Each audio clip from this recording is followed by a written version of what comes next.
అందరం సచివాలయం జాబులు రాసాం, నేను కూడా రాశాను. ఈ రోజుకి కూడా నా ర్యాంక్ ఎంతో నాకు తెలియదు. మీకు ఎవరికైనా తెలుసా? నాతో పాటు చాలా మంది మీరు కూడా రాసుంటారు. మీకు సచివాలయంలో మీకు ర్యాంక్ ఎంత వచ్చిందో మీకు తెలుసా? ఎవరికి తెలియదు. ఎందుకంటే వాళ్ళు ర్యాంక్ గానీ సెలక్షన్ లిస్ట్ గానీ ఏది రిలీజ్ చేయలేదు. ఓపెన్ ఛాలెంజ్ చేస్తున్నాను, ఎక్కడైనా చూపించగలరా మీరు ఎవరైనా? ఏ నెట్ లో గానీ ఏ ఆఫ్లైన్ లో గానీ వాళ్ళు రిలీజ్ చేయలేదు కాబట్టి మనం చూపించలేము. వాళ్ళండి సమాధానం చెప్తారు. ఇప్పుడు వాళ్ళ అడుగుతారు మనల్ని, మన పారదర్శకత మాట్లాడేది వాళ్ళ.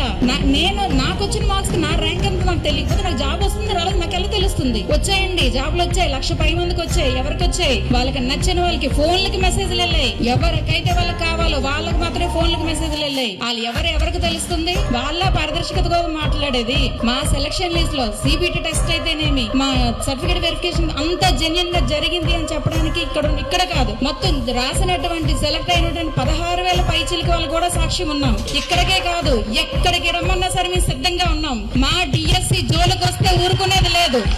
ఎందుకంటే మేము జెన్యున్ గా మేము వచ్చాం. మీరంత కరాఖండగా బయటకు వచ్చి చెప్పండి పారదర్శకత లేదు అని చెప్పలేరు. ఎందుకంటే అది నిజం కాదు.